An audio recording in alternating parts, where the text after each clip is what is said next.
आज Doubtnut app download करें। Doubtnut पर अपने सभी गणित, रसायन विज्ञान, भौतिक विज्ञान और जीव विज्ञान के डाउट्स का करो सफाया। बस प्रश्न की फोटो खींचो, एक ही प्रश्न को क्रॉप करो और तुरंत वीडियो सोल्यूशन पाओ। अभी डाउनलोड करें। दोस्तों नमस्कार। हमें प्रश्न पूछा जा रहा है कि वास्तविक भाजन की प्रक्रिया किए बिना सिद्ध की कि बहुपद 2x की घात 4 माइनस 6x की घात 3 धन 3x की घात 2 धन 3x माइनस 2 बहुपद x की घात 2 माइनस 3x धन 2 से पूर्णतया विभाज्य है। दोस्तों अब अगर हम मान लें सबसे पहले कि fx का मान दिया हुआ है 2 की घात 4 माइनस 6x की घात 3 धन 3x की घात 2 धन 3x माइनस 2 और gx का मान दिया हुआ है x की घात 2 माइनस 3x धन 2। ठीक है दोस्तों, अगर हमें सिद्ध करना है तो कि बिना भाजन की क्रिया बिना, तो हम ये अगर सिद्ध कर दें कि gx fx का एक गुणनखंड है तो उससे भी यह स्थिति हल हो जाएगी कि gx fx gx से पूरी तरह से विभाज्य है। ठीक है, तो चलिए सबसे पहले हम gx के बारे में देखते हैं। अगर हम यहाँ से देखें तो क्या हम ये gx के बारे में देखें तो g1 का मान देखते हैं। g1 बराबर क्या है, यह है 1 की घात 2 माइनस 3 गुणे 1 धन 2। इसका यहाँ पर इसका मान आ रहा है g1 का 0। x बराबर 1 पर gx का मान क्या आ रहा है 0। ये x बराबर 1 पर रखा था हमने यहाँ x बराबर 1 रखने पर इसका मान आ रहा था 0। तो इससे हम क्या कह सकते हैं कि हम गुणनखंड प्रमेय के अनुसार हम कह सकते हैं कि x माइनस 1 gx का एक गुणनखंड है। ठीक है, अब दूसरा गुणनखंड के लिए या तो हम इसे भाग कर सकते हैं या फिर हम एक और देख सकते हैं। x बराबर अगर हम 2 रख लें तो क्या होगा, तो g2 का मान क्या मिलेगा, यहाँ से मिलेगा 2 की घात 2 माइनस 3 गुणे 2 धन 2। और दोस्तों यहाँ से मिलेगा 1, यहाँ से क्षमा कीजिएगा 2 की घात 2, तो यहाँ से मिलेगा हमें 4। तो g2 का मान x बराबर 2 पर g2 का मान 2 की घात 2 माइनस 3 गुणे 2 और धन 2। तो यहाँ से मान मिलेगा हमें 4 माइनस 6 धन 2। इसका मतलब इसका मान 0। इससे यह सिद्ध होता है कि x माइनस 2 भी एक gx का एक गुणनखंड है। तो क्योंकि दोस्तों gx की घात कितनी है 2, इसीलिए इसके सिर्फ 2 गुणनखंड ही हमारे पास संभावित है। तो हम gx का मान क्या लिख सकते हैं, gx बराबर x माइनस 1 और x माइनस 2।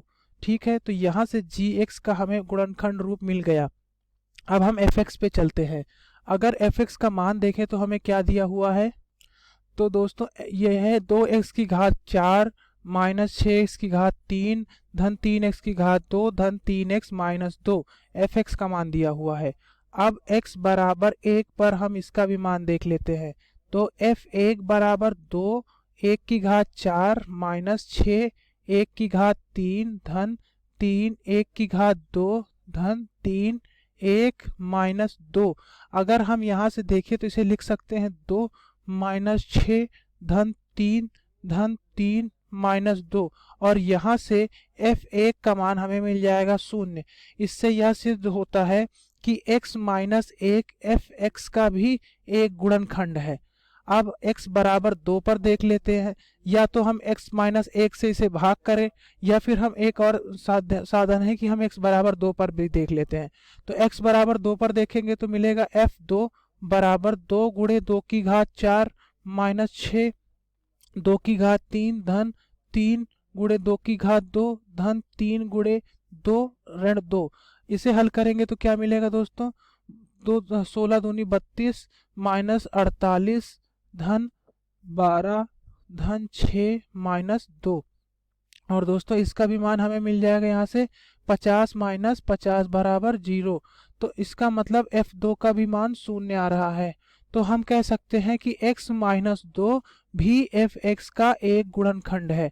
तो एक fx को क्या दोस्तों हम इस तरह नहीं लिख सकते, इसके जो मान है fx के मान है वो हम कह सकते हैं कि इसके चार गुणनखंड रूप मिलेंगे, मतलब इसके 4 शून्यांक मिलेंगे। तो हमको 2 शून्यांक तो मिल गए हैं, तो fx को ऐसे लिख सकते हैं x माइनस 1 x माइनस 2। बाकी के 2 शून्यांक हम ऐसे लिख सकते हैं x minus alpha x minus beta. ये दोनों वास्तविक भी हो सकते हैं और काल्पनिक भी हो सकते हैं। हमको सिर्फ शुरू के दोनों लिख लिए, हमको प्रश्न हल करने के लिए यही दोनों शुरू वाले आवश्यक हैं। दोस्तों ये हमें fx का मान मिल गया।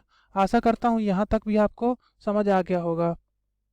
ठीक है दोस्तों, अब दोस्तों अगर हम यहाँ से देखें, क्षमा कीजिएगा इसे दोस्तों, अगर हम यहाँ से देखें, अगर आप इसको gx के मान को देखें तो क्या कह सकते हैं कि gx बराबर है x माइनस 1 और x माइनस 2। तो gx के मान को हम यहाँ पर सीधा प्रतिस्थापित कर सकते हैं। तो fx का मान क्या लिख सकते हैं हम, fx बराबर gx और x माइनस अल्फा और x माइनस बीटा। ठीक है, तो दोस्तों fx में देख रहे हैं कि दो गुणांक तो ये हैं, उसके अतिरिक्त gx भी इसका एक गुणनखंड है और हमें यही सिद्ध करना था दोस्तों, हमें यही सिद्ध करना था।